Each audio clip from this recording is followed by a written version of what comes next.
আসসালামু আলাইকুম রহমতুল্লাহি ওবরকাত। সম্মানিত দর্শক, আজকে একটি মৌলিক বিষয় নিয়ে আলোচনা করব।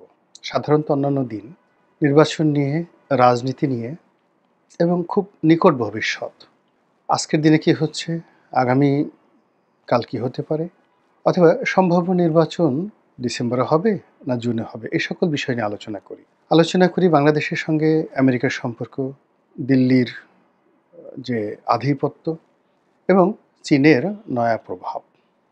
সেন্ট মার্টিন থাকবে কি থাকবে না, সুন্দরবনের অবস্থা কী হবে, তারপর আমাদের যে রোহিঙ্গা সমস্যা, এগুলো নিয়ে যে সরগরম আলোচনা, আমরা যারা সামাজিক মাধ্যমে কন্টেন্ট তৈরি করি, এগুলো নিয়ে মূলত ঘুরিয়ে ফিরিয়ে কথাবার্তা বলি এবং জনগণ এগুলো শুনতে চায়। হয়তো একই কথা পুনরাবৃত্তি হয়, বারবার বলি, আবার সকালে যে কথা বলি অবস্থার কারণে সে কথাগুলো পরিবর্তন হয়ে যায়। যেমন ধরুন, বিএনপির মঞ্চে আজকে যারা আছে, কালকে গিয়ে দেখা গেল তারা চরমোনাইয়ের মঞ্চে ভিন্ন কথা বলছে। তো এখন বিএনপির মঞ্চকে নিয়ে যখন একটা কন্টেন্ট তৈরি করি, তখন যে ধরনের ভাষা থাকে, আবার যখন চরমোনাইয়ের মঞ্চে গিয়ে মানুষ অন্য কথা বলে, তখন তো ভাষা পরিবর্তন হয়ে যায়। আর আমরা যারা সাধারণ কন্টেন্ট ক্রিয়েটার, অনেকেই বিরক্ত হন যে আপনি সকালে এক কথা বললেন, বিকেলে এক কথা বললেন। আমি তো আসলে নিজের পক্ষ থেকে কোনো কথা বলি না, যা ঘটমান বা যা চলমান সে সকল বিষয় নিয়ে আমার ক্ষুদ্র বোধ বুদ্ধিতে যা আসে, যা ধরা পড়ে, সেগুলি আমি আপনাদের কাছে সাধ্যমতো তুলে ধরার চেষ্টা করি। তো আজকে যে বিষয়টি আলোচনা করব, সেগুলো একেবারে সাধারণের কোনো বিষয় না। এটা একটা রাষ্ট্রের যে মৌলিক চরিত্র, বাংলাদেশ নামক রাষ্ট্রের যে মৌলিক চরিত্র এবং এই রাষ্ট্রের যে মৌলিক পরিচয়, এই পরিচয়টি এখন টলটলায়মান। এবং এই পরিচয়ের যে সূত্র, সেই সূত্র নিয়ে রীতিমতো টানা হেঁচড়া শুরু হয়েছে। একজন মানুষের জন্ম পরিচয় নিয়ে যখন বিতর্ক হয় যে এই সন্তানের মাকে বা এই সন্তানের বাবাকে, বহু বছর পরে যদি আবার নতুন করে সেই জিনিসগুলো শুরু হয়, তখন পুরো ব্যক্তির জীবনে, ওই পরিবারের জীবনে যে বিপর্যয় নেমে আসে, ঠিক একইভাবে আমাদের রাষ্ট্রীয় জীবনে রাষ্ট্রীয় পরিচয় নিয়ে কতগুলো মৌলিক সমস্যা তৈরি হয়েছে। কিন্তু আমরা সেগুলো দিকে দৃষ্টিপাত না করে কেবলই মাত্র মানে জ্বর হলে যেভাবে প্যারাসিটামল খাওয়ার চেষ্টা করি, অনুরূপভাবে বর্তমানে ডক্টর মোহাম্মদ ইউনূস সরকার নির্বাচন কবে দিবে, দেবে না, এগুলো নিয়ে আলোচনা করে আমরা সময় পার করছি।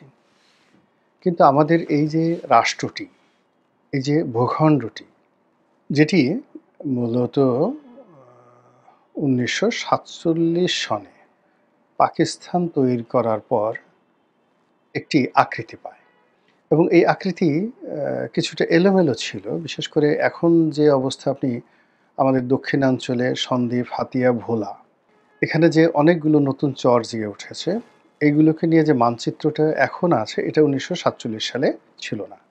কিংবা ধরুন দহগ্রাম, আঙ্গুরপোতা, এই অঞ্চলকে কেন্দ্র করে আমাদের উত্তরবঙ্গের যে মানচিত্র, এটা 1947 সনে ছিল না, এখানে কিঞ্চিত পরিবর্তন হয়েছে। এর বাইরে আমাদের যে সমুদ্রের তটরেখা এবং মহীসোপান, এখন এই আওয়ামী লীগ জমানাতে একটা আন্তর্জাতিক আদালতে সেই রায়ের পর আমাদের যে সমুদ্র সীমার যে মানচিত্র, এটা এখন যেভাবে হয়েছে, এটা আগে ছিল না।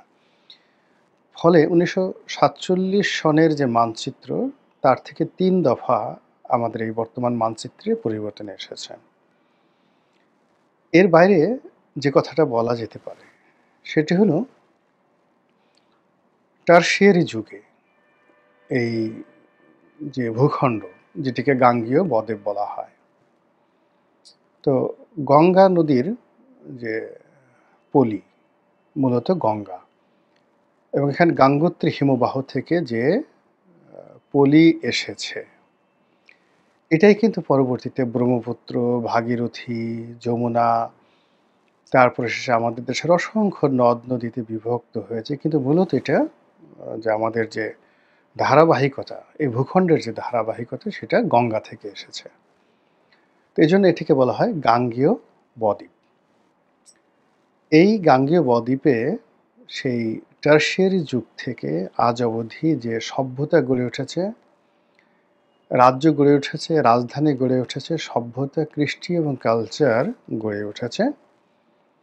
তো সেই ক্ষেত্রে যে বর্তমান যে মানচিত্র, এই মানচিত্রটি মূলত 1947 সনে র্যাডক্লিফ যে মিশনটা এসেছিল, সেই মিশনের প্রেক্ষিতে, ক্রিপস মিশনের প্রেক্ষিতে, তারপরে আরও অনেক ইংরেজরা এই দেশ ভাগের জন্য যে সকল রাজনৈতিক ভৌগোলিক যে সিদ্ধান্তগুলো নিয়েছে, তার প্রেক্ষিতে যে মানচিত্রটি রচিত হয়েছে মোরললেস, এরকম মানচিত্র ৫,০০০ বছরের মোটামুটি রাজনৈতিক ইতিহাস বাংলাদেশে লিখা যায় প্রথম রাজা জগদত্ত মহাভারতের যুগে। আমাদের এই অঞ্চলের প্রথম রাজার নাম জগদত্ত, যখন কৌরব এবং পাণ্ডবদের যুদ্ধ হয়েছিল মহাভারতের যুগে। তো তখন থেকে যে ইতিহাস রচিত হয়েছে, সেই ইতিহাসের মধ্যে প্রথম 1947 থেকে আজ অবধি আমরা যে মানচিত্রটি ধারণ করেছি, এরকম একটি ভূখণ্ড আমরা পেয়েছি। এর আগে এরকম সেইভের কোনো ভূখণ্ড আমাদের ছিল না। ১। ২ নম্বর হলো যে এখন যে রাজনৈতিক বিধি ব্যবস্থা, যে সার্বভৌমত্ব, তারপরে শতভাগ বাঙালিপনা আমাদের শাসকদের মধ্যে, এটাও ৫,০০০ বছরের আগে কখনো ছিল না। আর এ কারণে কি হয় যে আমরা আমাদের যে স্বাধীনতা যুদ্ধ, এই যুদ্ধকে আমরা সারা জীবনের অর্জন বলি। আর বঙ্গবন্ধুকে আমরা হাজার বছরের নয়, মহাকালের শ্রেষ্ঠ বাঙালি বলি। এর কারণ হলো যে এই ভূখণ্ডে জন্ম নেয়া কোনো বাঙালি একটা রাজ্য প্রতিষ্ঠা করেছে অথবা একটা রাষ্ট্র কায়েম করেছে। এই ইতিহাস এই বাংলায় গত ৫,০০০ বছরে নেই। শেখ মুজিবুর রহমানকে আপনি যত তুচ্ছ করেন, তাচ্ছিল্য করেন, যত কিছু বলেন, তার নেতৃত্বে, তার নামে এই গাঙ্গেয় বদ্বীপে যে একটি মানচিত্রের জন্ম হয়েছে, একটি পতাকার জন্ম হয়েছে, একটি পাসপোর্ট তৈরি হয়েছে, একটি রাষ্ট্র ব্যবস্থা কায়েম হয়েছে, একটি সংবিধান হয়েছে। এই জিনিসটি বাঙালি জীবনের ৫,০০০ বছরের রাজনৈতিক ইতিহাসে অন্য কোনো বাঙালির দ্বারা হয়নি।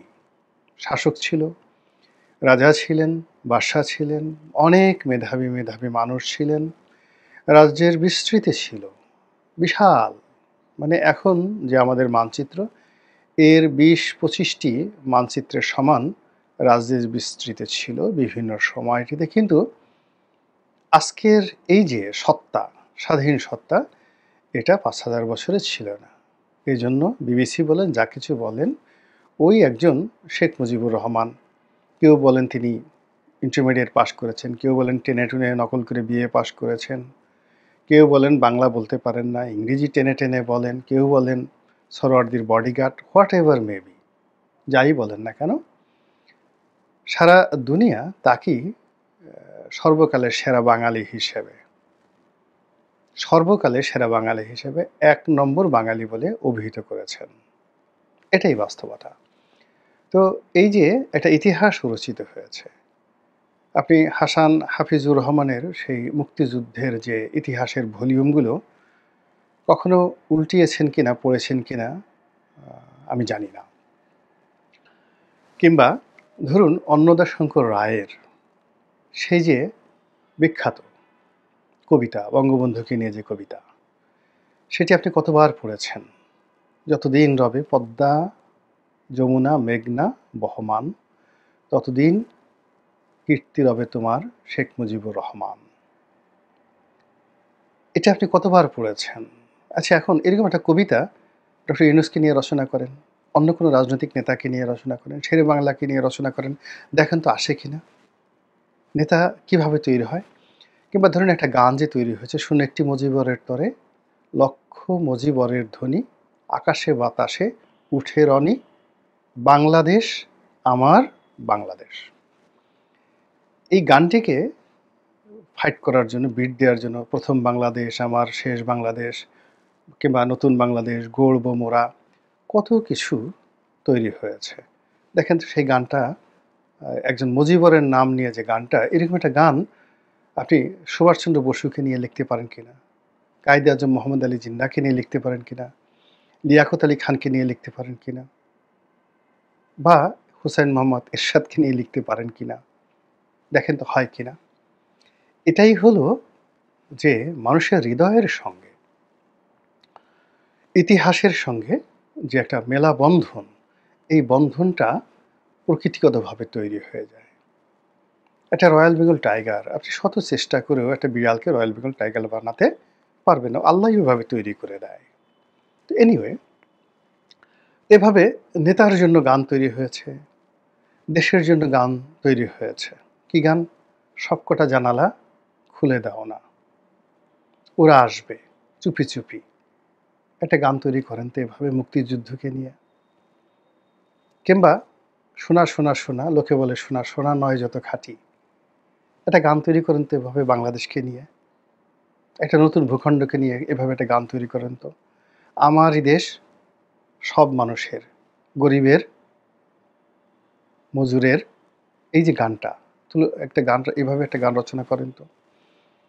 কিংবা জাতিসংঘ ধরেন নজরুল ইসলাম এটা তৈরি করেছে, যাকে বলা হয় বাংলাদেশ তৈরি করার আগে আমার সমান না আর বাংলা, আমি তোমায় ভালোবাসি।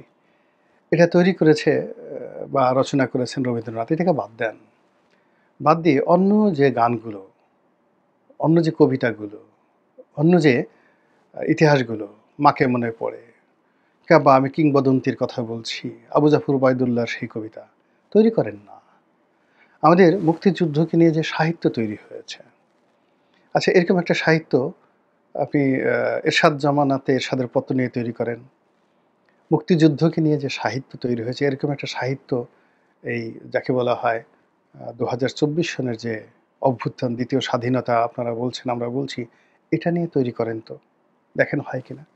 যদি করতে পারেন তাহলেই মনে করবেন যে আপনি ১৯৭১ সনকে বিট করতে পারেন। আওয়ামী লীগের যে ১৯৭১ সনের ন্যারেটিভ, সেই ন্যারেটিভ বা তাদের যে বক্তব্য, তাদের যে দৃষ্টিভঙ্গি, আমি একমত নই। কিংবা মুক্তিযুদ্ধের পরে বঙ্গবন্ধু শেখ মুজিবুর রহমানের কর্মকাণ্ড, তার সিদ্ধান্ত, আমি অবশ্যই একমত নই। কিন্তু ১৯৭১ সনের ১৬ই ডিসেম্বর পর্যন্ত, ৪৭ সন থেকে ১৬ই ডিসেম্বর পর্যন্ত যে ইতিহাসের যে ধারাবাহিকতা, সেই ইতিহাসের ধারাবাহিকতায় যে মানচিত্র তৈরি হয়েছে, যে পতাকা তৈরি হয়েছে, যে আবেশ তৈরি হয়েছে, যে আবেগ তৈরি হয়েছে, যে ইতিহাস এবং ঐতিহ্য তৈরি হয়েছে, সেই ঐতিহ্যটি সকলের। সকলের সেই ঐতিহ্যকে আওয়ামী লীগ একা নেওয়ার চেষ্টা করেছে। এর দায় আওয়ামী লীগকে বিভিন্ন সময় বহন করতে হয়েছে এবং এখনো হচ্ছে, আগামীতেও হবে। তো আওয়ামী লীগকে আক্রমণ করতে গিয়ে যারা ভুল করে ৭১কে আক্রমণ করে, এটা আমাদের এই যে রাজনীতির যে শ্রেণী চরিত্র, এই শ্রেণী চরিত্রে আমরা আমাদের যে অস্তিত্ব, এটি হারাতে বসবো। আপনারা জানেন যে রাজনৈতিক কারণে ১৯৭১ সনে জামায়াত ইসলামী বাংলাদেশে বিরোধিতা শুধু করেনি, তারা সশস্ত্র যুদ্ধ করেছিল। অর্থাৎ পাকিস্তান হানাদার বাহিনীর পক্ষে তারা যুদ্ধ করেছিল, তাদের সশস্ত্র বাহিনী ছিল এবং যুদ্ধাপরাধ বলতে যেটি বোঝায় সেটি তারা করেছিল। যেমন ধরুন, আমরা যদি ২০২৪ সনে সেনাবাহিনীর সঙ্গে ছাত্রলীগের একটা বাহিনী হতো, কারাকার বাহিনী, রাজাকারের নামের পরিবর্তে কারাকার বাহিনী। যুবলীগের একটা বাহিনী হতো আলবদরের পরিবর্তে আল টটর বাহিনী। তারপরে যুব মহিলা লীগের ধরেন একটা বাহিনী হতো গুংসা বাহিনী।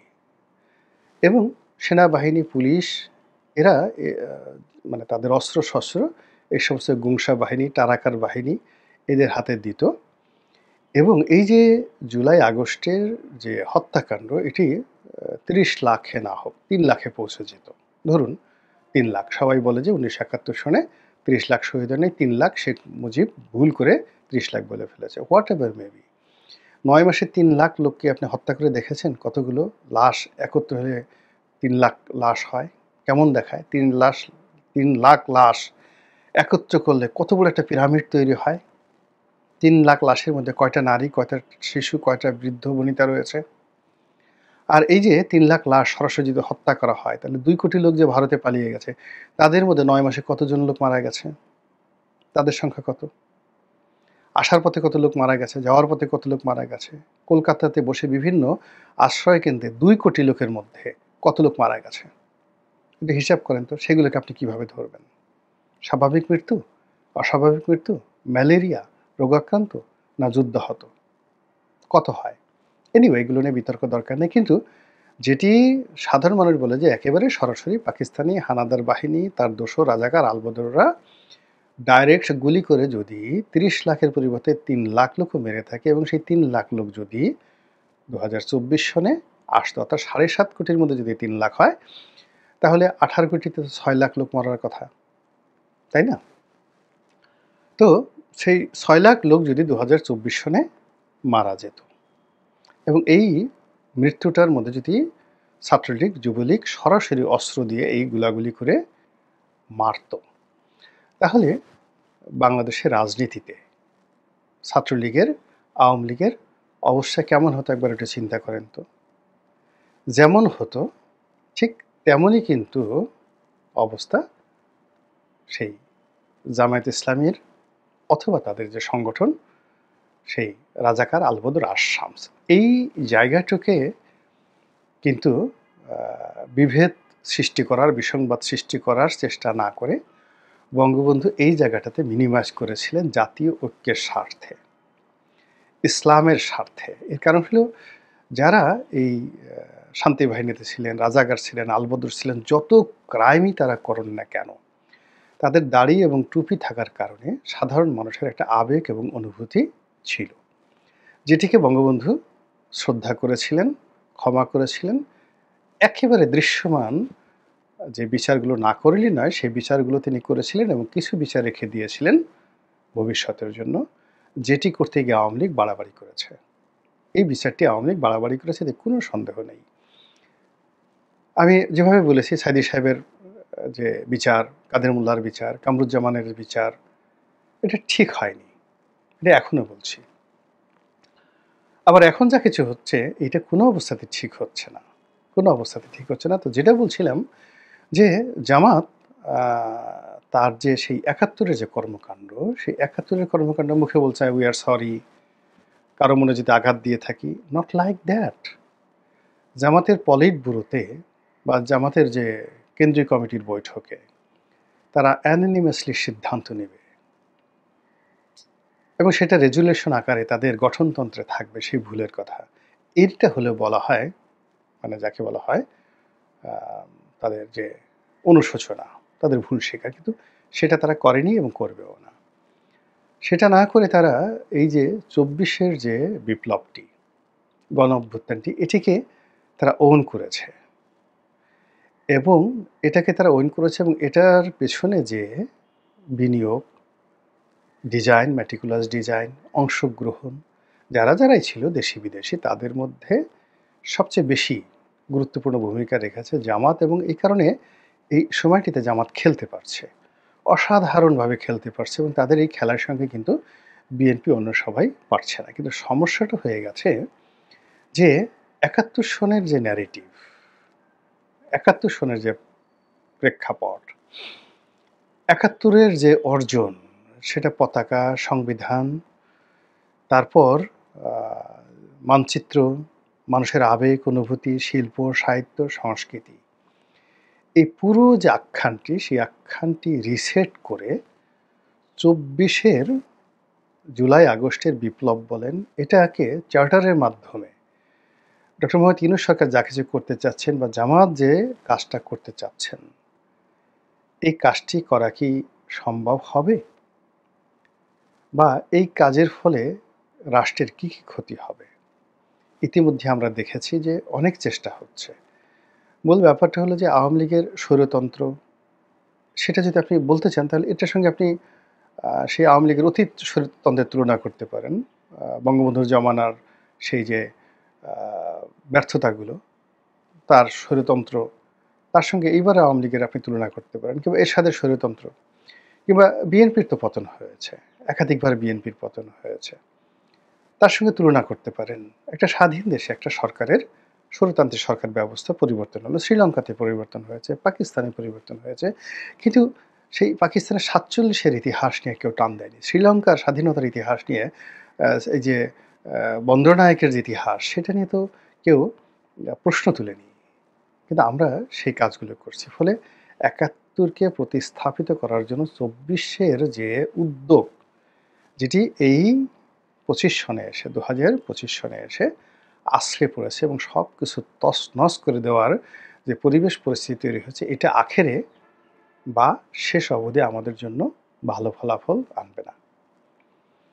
আল্লাহ আমাদের সবাইকে হেদায়েত দান করুন এবং হেফাজত করুন। আসসালামু আলাইকুম ওয়া রাহমাতুল্লাহি ওয়া বারাকাতুহু।